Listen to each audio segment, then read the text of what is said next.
পহেলা জুলাই থেকে নবম pay scale কার্যকরের কথা থাকলেও সরকারের পক্ষ থেকে কোনো আনুষ্ঠানিক ঘোষণা না আসায় চাকরিজীবীদের মধ্যে নতুন করে উদ্বেগ দেখা দিয়েছে। ধারণা করা হচ্ছে এই বেতন কাঠামো কার্যকর করতে প্রয়োজনীয় অর্থের সংস্থানই এখন সরকারের সবচেয়ে বড় চ্যালেঞ্জ। জনপ্রশাসন মন্ত্রণালয়ের তথ্য অনুযায়ী বর্তমানে দেশের সরকারি কর্মকর্তা কর্মচারীর সংখ্যা প্রায় 14.5 লাখ। নবম জাতীয় পে স্কেলের আওতায় তাদের বেতন ভাতা বৃদ্ধি করা হবে। 2026-27 অর্থ বছরের বাজেটে সরকারি কর্মকর্তা কর্মচারীদের বেতন ও ভাতার জন্য বরাদ্দ রাখা হয়েছে প্রায় 89,836 কোটি টাকা। নন ইনভার্টার এসির দামে ঘরে আনুন বিদ্যুৎ সাশ্রয়ী ইনভার্টার এসি।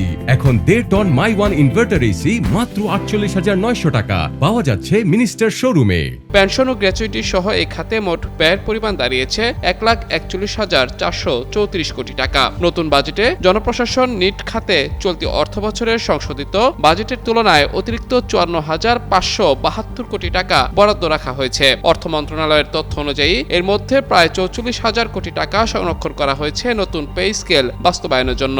অর্থনীতিবিদদের মতে ব্যয় বাড়লেও সরকারের রাজস্ব আয় সেই হারে বৃদ্ধি পাচ্ছে না। ফলে বাজেট ঘাটতি পূরণে দেশি বিদেশি ঋণের উপর নির্ভরশীলতা বাড়তে পারে। বৈদেশিক ঋণ বাড়লে অর্থনীতির উপর চাপ তৈরি হওয়ার আশঙ্কা রয়েছে। আবার দেশীয় ব্যাংক থেকে অতিরিক্ত ঋণ নেওয়া হলে তারল্য সংকটও দেখা দিতে পারে। সরকারও স্বীকার করেছে বর্তমান অর্থনৈতিক বাস্তবতায় নতুন পে স্কেল একযোগে বাস্তবায়ন সম্ভব হবে না। বিশ্লেষকদের মতে সরকারি চাকরিজীবীদের দীর্ঘদিনের প্রত্যাশা পূরণে নতুন পে স্কেল বাস্তবায়ন জরুরি হলেও অর্থনৈতিক স্থিতিশীলতা বজায় রাখাও সমান গুরুত্বপূর্ণ। তাই ধাপে ধাপে বাস্তবায়নের কৌশলই হতে পারে সবচেয়ে কার্যকর সমাধান। এখন সরকারি কর্মকর্তা কর্মচারীদের নজর সরকারের চূড়ান্ত সিদ্ধান্তের দিকে।